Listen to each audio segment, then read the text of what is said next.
Welcome to Are You Quizzing Me? I'm Vineet Nair with my co-host Aditya Kashyap. This is a quizzing trivia podcast show. Join us as we dive deep into history, science, sport, pop culture, and so much more. Let's get quizzing. And we're back for episode number 46 of Are You Quizzing Me, your favorite quizzing trivia podcast show. Aditya and I are back for another round of quizzing, and let's start off today's episode with first an audience question. So, the audience question for today is as follows. This musical by Jonathan Larson was written as an autobiography about going into his 30th year and how the anxiety of growing old felt like a bomb waiting to explode. The title of the musical contrasts this with the fact that he unfortunately died just before the first Broadway performance of his famous production, Rent. The musical also recently got adapted as a movie directed by Lin-Manuel Miranda. What is the name of the musical? I'll repeat the question. This musical by Jonathan Larson was written as an autobiography about going into his 30th year and how the anxiety of growing old felt like a bomb waiting to explode.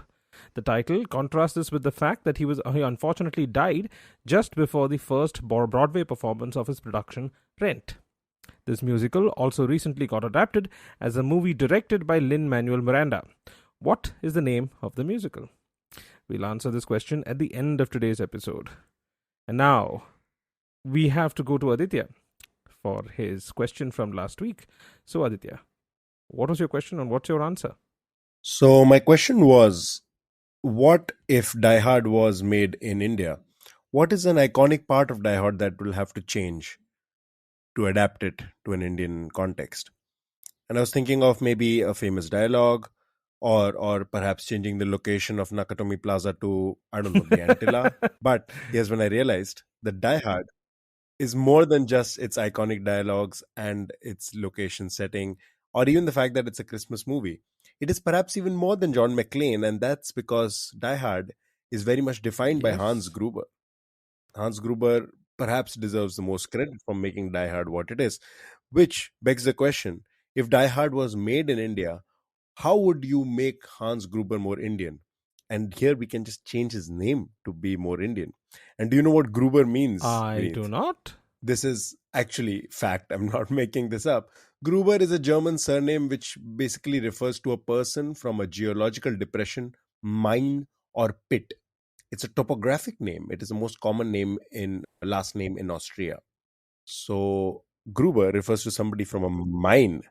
And if you were to think of mine in Urdu, that would become a Khan.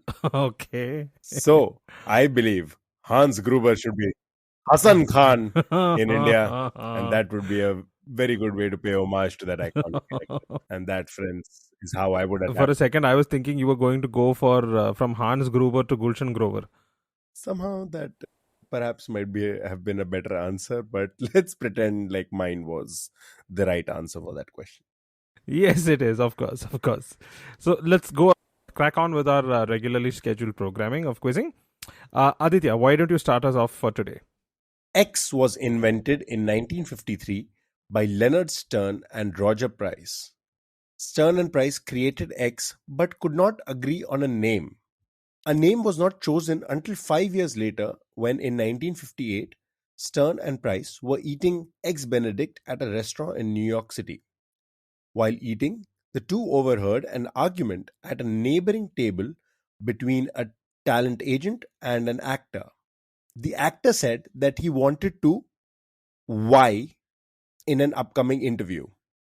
The agent, who disagreed with the actor's suggestion, retorted that Y would be crazy, would be a stupid choice. What is X and what is a very related word Y, which eventually inspired the name X? Okay. I have absolutely no idea where this is going. Can you give me a clue, something to point me in the right direction as to which area I should be thinking of? Okay, so Y and X actually both are two words. Okay. And Y is technically a Latin phrase that has been adapted into English. Wow. Actually, maybe right now you don't even know the space that Yeah. you should be thinking in. So Yeah. let me give you something along those lines as a hint as well. X is a game. Oh, it's a game. It's a game. Okay, so we're talking the 1950s, so it's obviously not some sort of video game. So it'll have to be a board game, I'm guessing. Or are we talking like a sport? Neither, actually, but closer to a board game. It's not a board game, but close to a board game. So something in the actor said X is something derived from Latin. Y is something that the actor said that he was going to do. You said in an interview. In an upcoming interview. Okay, let me Yeah. give you one more clue. The agent's response was, to be more precise, was that would be mad if he chose to do Y. If he chose to do Y, this isn't like Cards Against Humanity or anything, right? It is closer to a game of that sorts, yes. It's very close to a game of that sorts. Mad Libs is the right answer. Well done, Mad Libs. Do you know what Y is? Do you want to take a guess as to what Y is? X is Mad Libs. He was going to ad lib. So that's how Mad Libs and ad lib. He was going to ad lib the interview. Perfect, yes. All right, so let me break that down for our audience. Mad Libs is actually a phrasal template word game that was created by Stern and Price. It consists of one player prompting others for a list of words to substitute for blanks in a story before reading out loud. And you might have seen it in pop culture references like, say, Friends and American TV shows. Mad Libs, the name came up when these two creators were in a restaurant and they overheard an actor talking about how he wanted to ad lib. Now, anybody in the performing space might be familiar with ad lib, but in case you're not, ad lib is a shortened form of the phrase ad libitum, which basically means at one's pleasure or as you desire, which is an word. A lot of times people actually assume that ad lib also kind of means at liberty, but those two words do not have a common root word. It is completely different. So it's actually, the word libitum is closer to the word libido because it is at one's pleasure or as you Okay. desire. Yeah. So ad libitum or ad lib is what the actor wanted to do in an interview. And the agent thought that would be mad to do an ad libbed interview. Some Mad Libs was the name that was chosen. Great question. Great question. I had absolutely no idea that this was the origin of that. And I do enjoy a good game of Mad Libs. So nice to have that in my pocket. Okay, my turn. I'm going to go a little bit towards language. One of our favorite areas of conversation. So imagine yourself in the year 2000. At the time, 3 states or union territories had Tamil as its official language / co-official language or as its second official language. In addition to India, 2 other sovereign states also accorded Tamil the same status. In another 3 countries, Tamil was an official minority language. So this is the challenge to you, Aditya. Can you name them all? So how many? I won't hold you to telling me which one had it as the official, co-official, or which one had a minority. If you get the countries right, you're fine. Okay, and you said had, so do they not have it anymore? No, I'm not going to go to that section right now because I don't want to give away that clue. Let's start with the non-Indian countries. Okay. I think that's a good place for you to start. So, as I mentioned, 2 sovereign states, 2 countries have Tamil as an official or second official or co-official language. I would imagine Sri Lanka is one of them. Very good. Yes, Sri Lanka has Tamil as a co-official language along with Sinhala. Right. And then the second should be Singapore. Very good. Yes, Singapore also. It's a co-official language along with Malay and English and Mandarin. Very good. Yes.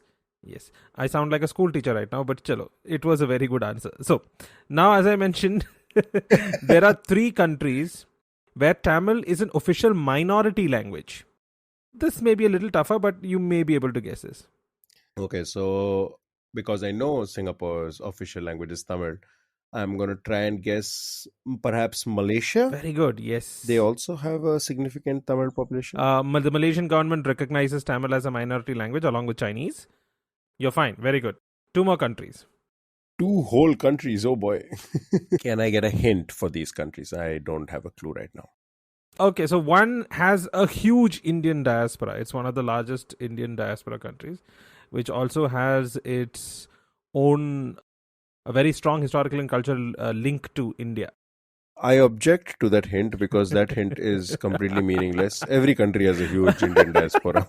No, I'm talking about a particularly large one. Let's just say that country was maybe you could call it the proving ground for the concepts that gave. Proving ground for a concept that gave India its independence. South Africa? Yes, very good. It is South Africa. The Constitution of the Republic of South Africa in 1996 stated that a pan-South African language board elected by the legislation must promote and ensure respect for all languages commonly used by communities in South Africa, including, among a long list, Tamil. I had no idea that South Africa has a Tamil population. Okay, that is pretty cool. Yeah, they do. Okay, now we have down to the last international country. You have one more country to guess. Again, I would say think of an island in the Indian Ocean. Oh, an island in the Indian Ocean with an Indian population. Maldives seems like a candidate, but I don't think Maldives has an. So let me just give you a history. This might actually let you get you. Tamil is one of the languages featured on the currency of this country. Tamils were first immigrants to be brought to this place by the French. Oh, can I take a guess? A French makes it slightly easier for me. Is it Mauritius? Yes, very good. It is Mauritius. So now we have gone through, just to recap, the 2 sovereign countries which have Tamil as its co-official language, as I mentioned, were Singapore and Sri Lanka. And as a minority language status, it is accorded in Malaysia, Mauritius, and South Africa. So now let's come back to the country of origin of Tamil, India. So as I mentioned, imagine that you are in the year 2000. There are 3 states/union territories where Tamil was an official or second official language, or a co-official language, whichever way you want to put it. Which are those 3 states or territories? So this includes Tamil Nadu, or does it not include Tamil Nadu? It includes Tamil Nadu. So obviously you've gotten 1. 2 more. Since you said territory, I'm gonna make a guess. Is it Pondicherry? Very good. Yes. So it is Tamil Nadu and Pondicherry. And which is the 3rd state? Is that a state It's or a a state. union territory? Okay, I was gonna guess the islands, but if it's a state, wow, interesting. I know there is not an insignificant Tamil population in Bangalore, so I want to say Karnataka. Nope.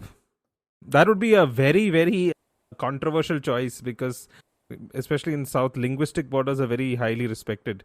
And the very state of Karnataka and Tamil Nadu were divided on linguistic borders. So I don't think anybody in Karnataka would be happy to even make Tamil one of the co-official languages. Yeah. All right. Well, apologies to my Kannada friends. So it's not a southern state. Oh boy. What non-southern state would have Tamil as an official language? I'll give you a clue. This is not much of a clue, but it's a very, I just love this piece of trivia, that when this language was made the co-official language of, second language of the state, it is highly probable that there wasn't even a single family of native speakers of Tamil in the state at that time. Oh, okay. I was actually trying to think of which metropolitan could have Mumbai or Calcutta or something. But interesting, you say not a single. It's quite possible. There are newspaper articles where they mention that there may not have been even a single Tamil speaking, like native Tamil speaking family in the state at the time. So now, more than the answer itself, I'm also very curious as to why they made it. But I'm assuming you'll tell me that. Let me try to make a guess. Almost no chance of having a native Tamil speaking family, I would imagine, is. Nope. I will give you this piece of trivia, that it was between 1969 and 2010 that Tamil was the second language in the state. In 2010, Tamil was replaced with Punjabi to be the second language? What is happening in this question? It's quite the roller coaster. Every possible path I'm going down turns out to have a dead end. There is no way to guess this because it is one of those insane things that happens in the world where there is no logic to it, so you can't like logically get to the answer. So I'll just tell you, and prepare yourself. The state is Haryana. Okay, interesting. Interesting. That is completely unprecedented. How did Haryana end up with So Tamil as when an... the state of Haryana was formed, it was because of the Punjabi Sabha agitation. And the then CM of Haryana, Bansi Lal, thought, let any other language other than Punjabi be the second language of Haryana. So they randomly selected Tamil to become the second language, even though there may not have been even a single family of native speakers in Haryana at that point. This remained until 2010, when Haryana Chief Minister Bhupinder Singh Hooda declared Punjabi to be the second language. Oh, that is hilarious.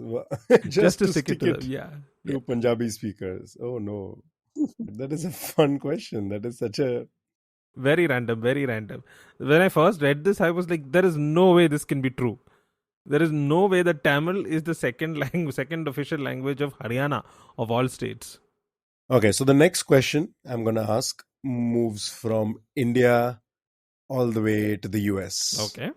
The question has to do with Hollywood. Okay, so it is going to be a three-parter, or rather, there are going to be three things that you can guess in this, very closely interlinked. So hopefully, it won't be too much of an effort for you. Okay, so I'm talking about a movie franchise A, I'm talking about the director B, and I'm talking about C. Let's say a practice. Okay, so A, B, and C are what you have to tell me. Now, B is obviously the director of A, and B said that when he was making A, he always felt like he was an unlucky person who will never be able to see them as a coming out of the blue film. All of these movies in the franchise, he'll never be able to see them as a coming out of the blue film. By the time they were screening, he had been immersed in it for multiple years, and it was such a loss for him, in his own words, that he wanted to actually try and recreate the experience of being able to see A. So he's very seriously considered, quote unquote, seriously considered using C to achieve that. Can you tell me what A, B, and C are? I'm going to guess that C is reboot. Is it reboot? No, C is not reboot. That's a very good guess, but Okay. no, it's not reboot. Then my next guess for C would be jumping the shark. No, it's not so that it's either. A practice. Okay. He couldn't bring back. So it's a movie franchise, right? So I'm guessing there are more than 2 movies in the franchise. Yeah. For some reason, my head's going to Spielberg or Lucas. Steven Spielberg or George Lucas. Is it one of them? Great guesses, but no, it's... Oh, it's neither of them. Oh, okay. Okay, you'll need to give me a clue now because there's nothing to point me here. Okay, so let me tell you the time period we're looking at. The time frame is of the filming and the release would be the 90s and the 2000s. The 90s and 2000s franchise movies. You said director and not directors, so it's not the Matrix series, obviously.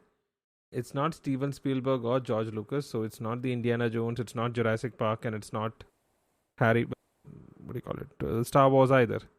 Which other directors been making? Yeah, we're looking at 90s and 2000s.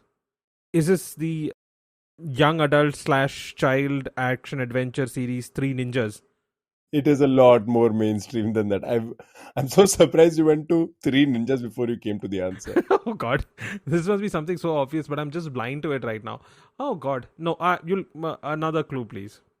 Oh, I really did not expect that I'd have to give a clue here, but that's all right. This series also had prequels which came out eventually. I mean, like, it's just pointing towards Star Wars, George Lucas prequels, movies. Him, I think, would be egotistical enough to say, "I wish I could watch these movies again if it was the first time." You aren't too off with the egotistical part, because at least that's my personal opinion of this filmmaker. Oh wait, James Cameron? No, James Cameron, not James Cameron. So Avatar and Terminator, but no, it's not the case in this. Ridley Scott, Aliens. Alien is also Yeah, older yeah, and than he didn't direct 90s. all the movies in that. Aliens was James Cameron. So that's again no. Oh God, I'm blanking. This is going to be something so blindingly obvious that I'm going to kick myself. I can see that coming. You are going to want to truly step down as the duo of Are You Quizzing Oh Me and God, this is that officially bad. Oh my retire. God. But I won't let you. I won't let you. I believe you. Small consolation, but no. I can't believe you still haven't said the name. I don't want to shame you at all, No, Vineet. I no, love no, no. you, I and I think think I you're a will deserve to be fantastic shamed for this trivia one. hound. It's just right now I don't know. Oh God, why am I not able to think of this franchise you're talking about? It's a franchise from the 90s and 2000s. I grew up. I was like a movie fiend during the time. Oh God, which franchise am I missing? Indeed, indeed. Is it the X-Men franchise, Bryan Singer? I'm just enjoying this so much right now because I feel like if there is a listener listening, they probably are Oh pulling their own God. hair out at this point. Dude, you'll have to give me something. I'm just. Let us give you another hint. All three of these movies were nominated for multiple Oscars, Oh, and wait. I the know third this. one Oh, won a Best shit. Picture. Oh, God. This is the Lord of the Rings trilogy. Peter Jackson. Peter Jackson, the Lord of the Rings trilogy. But hey, I did get misled a little bit. Lord of the Rings Part 1, Fellowship of the Ring, released in the 2000s, not the 90s. I mentioned the filmmaking Oh, and the release. So God. he was, because I spoke about the Technicality. filmmaking Caught process on a as well. technicality. So he had been Okay. making the film since. Also, I'm not to be nitpicky here, but you also mentioned franchises which were like decades older than the 90s. So Yeah. Wait, I have to make excuses here. I am a huge LOTR fan and shit. I've actually sat through like 12 hours of the extended cut releases on DVD. Oh God. as one This is must, this as is this one is a low must. point. This is a So very you low got point. the, if it makes a difference, C is going to be a hilarious enough answer that it should make up for forgetting A Okay. and B. So A is obviously Lord of the Rings trilogy, and B is Yeah. Peter Jackson. Can you guess what Peter Jackson wanted to do? Obviously he wouldn't want anybody to remake or reboot it. He wanted to get amnesia? Very close, actually. Very close. He wanted to time travel. No, something slightly more feasible. Slightly more feasible. Still a ridiculous choice, but slightly more feasible than time travel. Okay. Do you know of the British, well, you could say celebrity, Darren Brown? Yeah, he's an illusionist, right? Oh, wonderful. To be hypnotized. He wanted to be hypnotized. Darren Brown is a hypnotist, yeah. So he wanted Perfect, to be yes. hypnotized. Oh, Peter Jackson. Peter Jackson. Why? Why? I want to ask myself, Vineet, why? He said it on a podcast on Hollywood Reporter. He mentioned it sometime last year. So that's how we know. Okay. That's, let's move on quickly from that shameful moment for me. So, this is my question for you. Completely different field, okay? This product from the company Hagoromo, let me repeat that. This product is from a company called Hagoromo, has been dubbed for long as the Rolls Royce of its category or the Michael Jordan of its category and whatnot. These are extremely popular among mathematicians. And when the company closed in 2015, many mathematicians bought it in bulk and some even stockpiled years worth of the product. It was so popular that the rights for this product was bought out and the legacy continued with another company because it was just simply irreplaceable. What product am I talking about? What did Hagoromo, what Hagoromo Full Touch is the product name. The company was Hagoromo Bungu. That's a lovely name, Hagoromo Bungu. Interesting. So you mentioned the field of mathematics, right? Yes. First guess would be some sort of a calculator. No. It's a Japanese company. Name is Hagoromo Bungu. Their premier product is called Hagoromo Full Touch, which has sub varieties and sub brands under it. It's extremely popular among mathematicians. And so much so that when they heard that the company was closing in 2015, many mathematicians stockpiled years worth of the product. So it is something that doesn't get outdated also. No, not something that you could say would expire. Full touch. That is a very interesting name for a product. Full touch. Oh, is it a stress ball? No, no, no, not a stress ball. Mathematicians love this product What would be? because it's superior to what its Western alternatives are. This product was originally only available in Japan. You had to have your friend go to Japan and buy it for you, or get it shipped from Japan. And the sister products or the similar products that were available in the US, in the UK, they were far inferior according to these mathematicians, because the Japanese version was just cleaner, easier, and required less effort. Okay, I don't know why mathematicians would specifically would want this, but I'm thinking some sort of a massage chair, like one of those automatic massage chairs. No. I thought I was really close to the mark with that. Full Yeah, full touch. touch. Something that does not expire, something that probably stands the test of time, something that mathematicians use, something that is tactile. Yes. And the Japanese do it arguably the best. There's a fantastic, I think, 3 or 4 minute YouTube video on this, where they show mathematicians using the product, and you can actually see that. I mean, like, most of us at least have had experience with this kind of product at some point in our life. Most of us, I'm not saying all, maybe Gen Z might not, but for us, Gen X's and Gen Y and Gen X, definitely, we've had experience with this product. And having used some of these myself, I can tell you that just watching the video tells me that this is definitely looking like a superior product.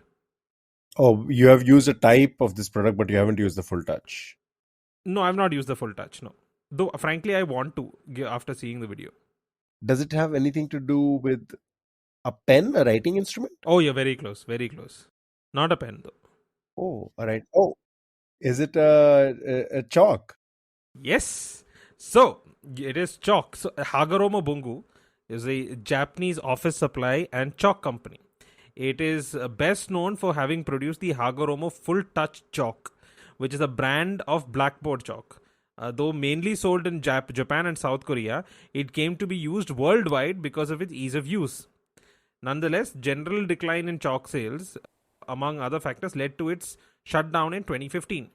The announcement of the company's closing led fans to stockpile its chalk. A South Korean company, and I'm really going to, maul this pronunciation, Sejong Mal, eventually bought the Hagoromo brand and much of the company's original equipment, and has manufactured the chalk in South Korea since 2016.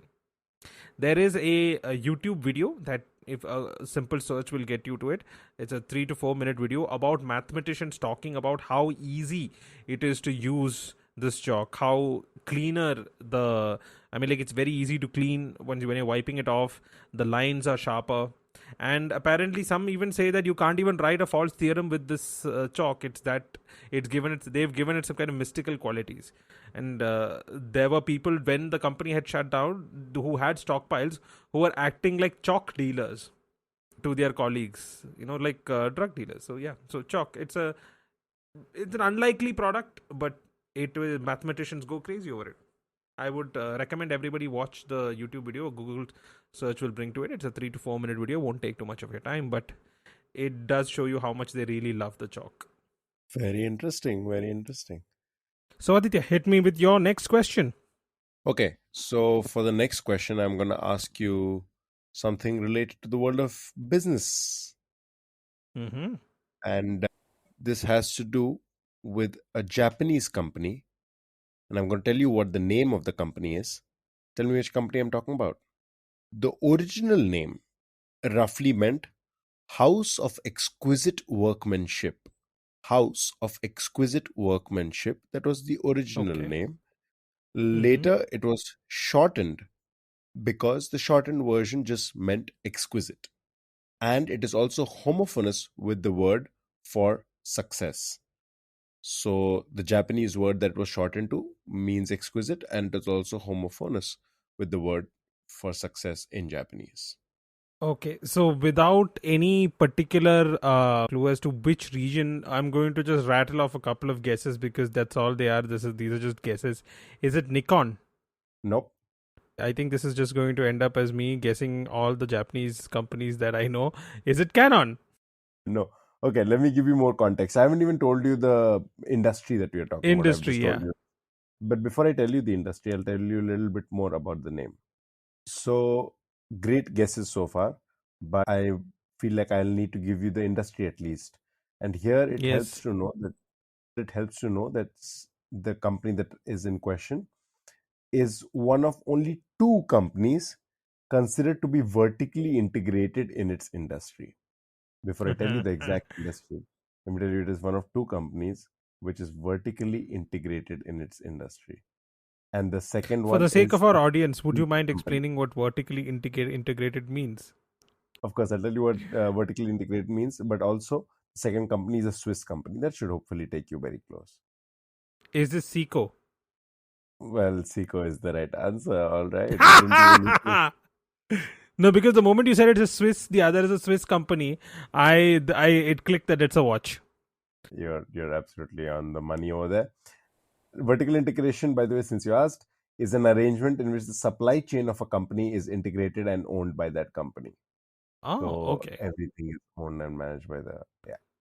I would imagine, I think SpaceX would be considered vertically integrated. Apple, Hmm. perhaps, as well, to some extent. And So, not being from a business background, does that give any advantages to the company itself, or yes. So, like, say for Apple, because they have always created their products end to end for the most part. Of course, there are things that they do buy from vendors, but it does allow you for high level of customization and precision in your product that you okay? might otherwise not be able to achieve if you rely on multiple vendors, or quality control becomes slightly more difficult. All of these Hmm. factors do come in. But yeah, and which is why, say, Apple products are considered to be, some people might argue otherwise, but consensus is that it is considered to be of high quality. Or SpaceX has Okay. managed to be revolutionary in its space exploration methods simply because they started from basically bottoms up approach. Yeah, Nice. I just said bottoms up.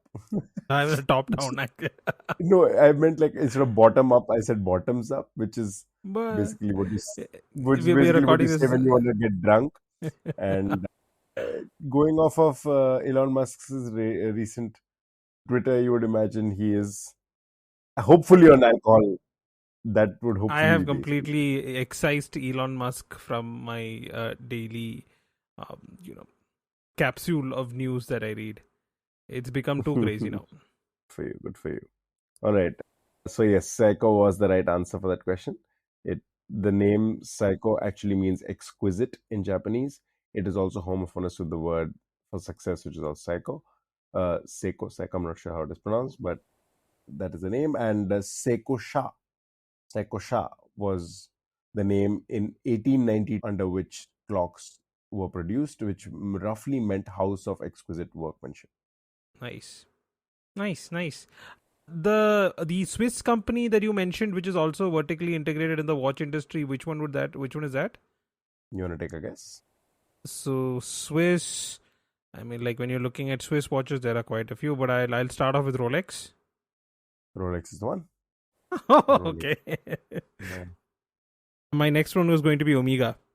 I used to call those watches Omega until I heard Daniel Craig pronounce it Omega, and I'm like, yeah, I'm gonna pronounce it Omega from now on.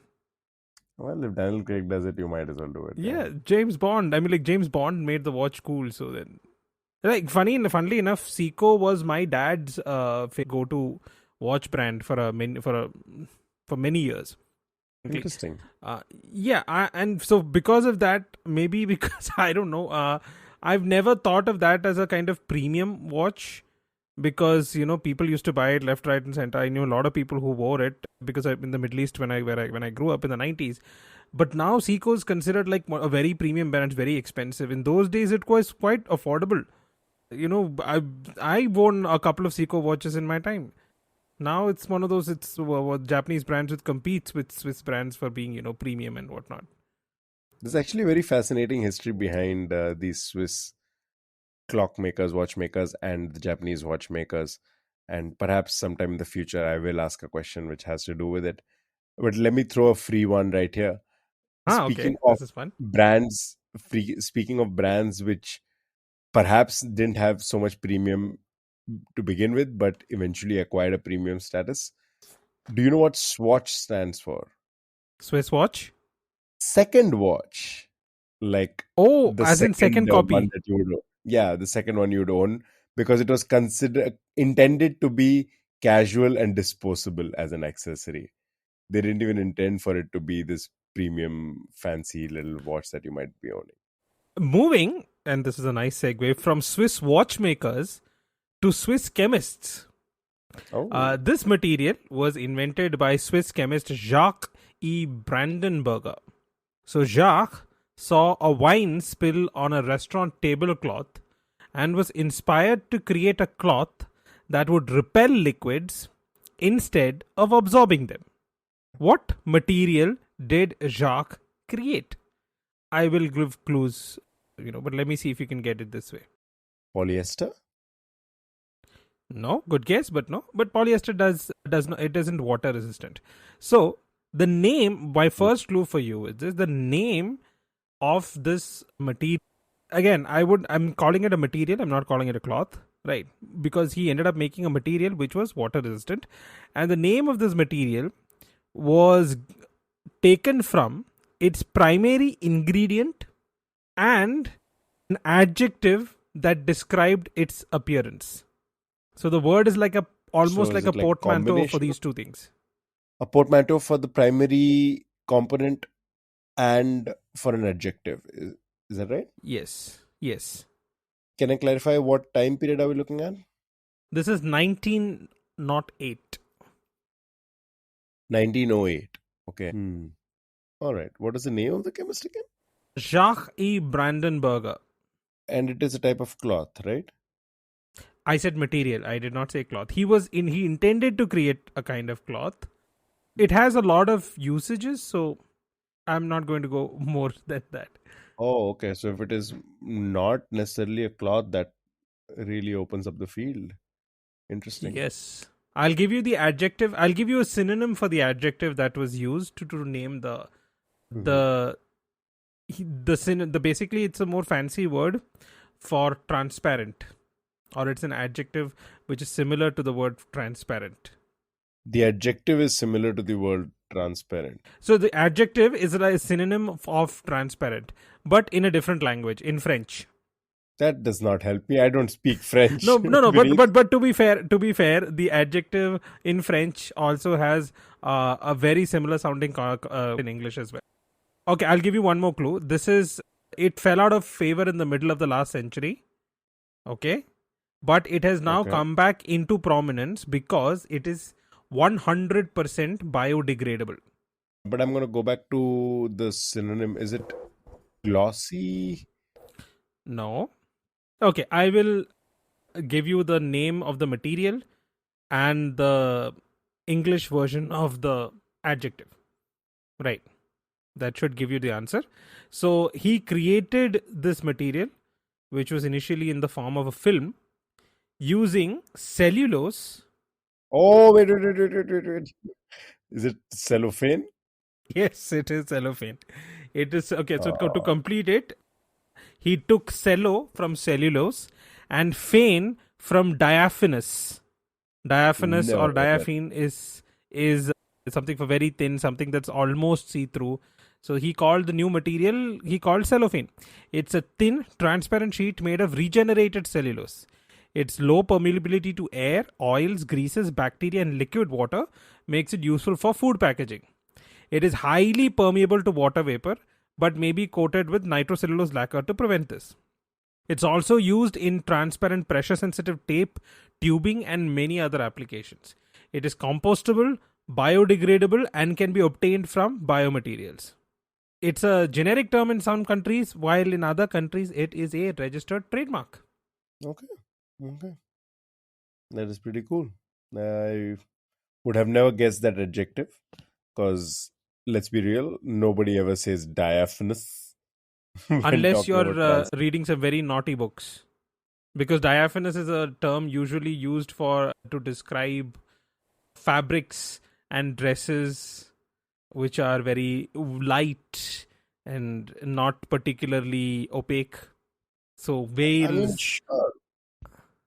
If you want to mix in some, I don't know, some English language into your erotica reading, please, by all means, you should definitely do Just erotica. It is used to describe fashion materials and whatnot.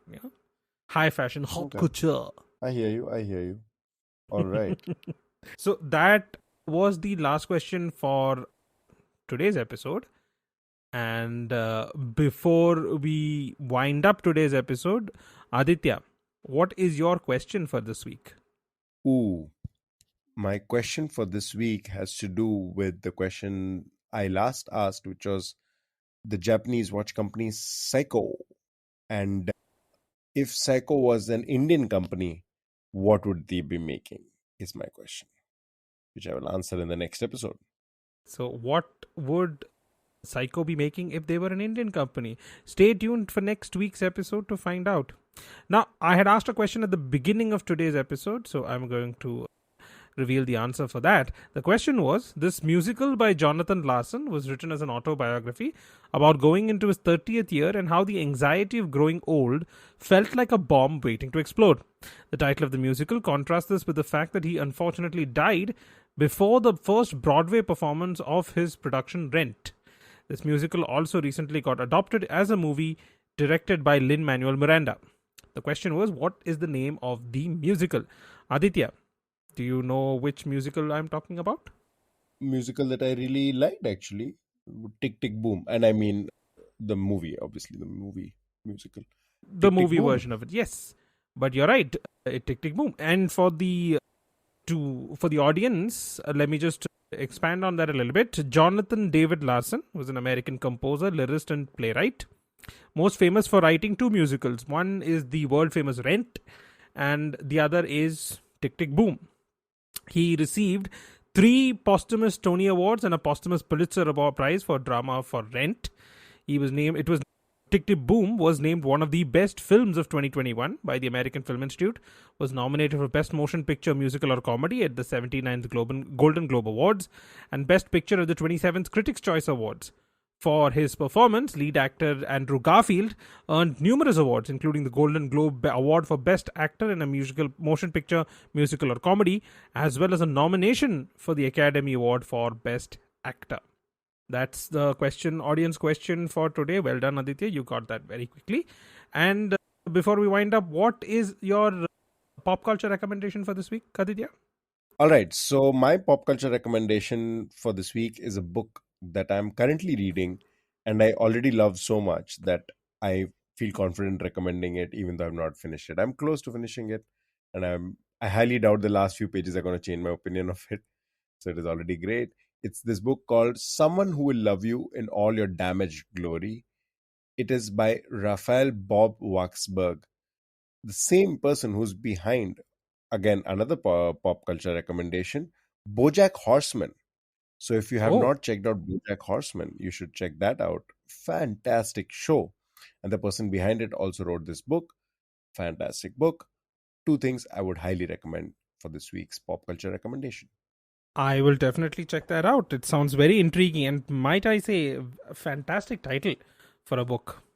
My recommendation is what is slightly vintage because it's almost 20 years old. My recommendation is a show, Veronica Mars. It debuted in the mid 2000s, ran for 3 seasons, went off the air, and had a revival in the form of a movie in 2014. And then finally, it had a 1 episode final season run on Hulu in 2019. Now, this show revolves around, in the initial seasons, around Veronica, the eponymous Veronica Mars, who is a teenage investigator. So if you're fans of the Hardy Boys or the Nancy Drew books, this, especially season 1 and season 2, are something for you. The show gets more grittier and adult in the later seasons, but season 1, if nothing else, season 1 of Veronica Mars is one of the best seasons of any show that I've seen. That includes all. I mean, like, it's one of those sparkling shows that just doesn't lose its appeal, even though you can find it's completely full of 2000s fashion. And don't write it off as chick lit or something for women. It's an amazing show, especially season 1. I mean, like, if you can't watch the entire thing, just watch season 1 and be done with it. It's pretty much self-contained, and it's available on Amazon Prime. So have a look at it. Go watch something a little older than what we see today. Perfect. So that's all for this episode. Thank you for listening in. We hope you enjoyed the show and learned something new. If you liked what you heard, please consider subscribing to our podcast and leaving us a review on your favorite podcast platform, wherever you're listening to us right now. If you're listening to us on Spotify, there is a question, a feedback question. If you just scroll down below the show notes, please use it to give us feedback. Any other platform, please, you can rate us on 5 stars and subscribe to us. It'll help us reach a wider audience and allow more people to discover and enjoy the show. We'd also love to hear from you. Feedback, suggestions, trivia, questions to be asked on the show. You can just email us at areyouquizzingme@gmail.com. If you want a question to be asked on the show, just send us an email with the subject line reading a question to be read by or question to be asked by, and you can name the host, either me or Aditya. Scouts honor, we won't look at any email with the other's name in the subject line. You can also reach us on Instagram at areyouquizzingme. We appreciate your support and look forward to sharing more episodes with you in the future. Thank you again for tuning in and have a great day. Aditya will be back after the musical sting for the fact check. That's all from me. See you guys next week.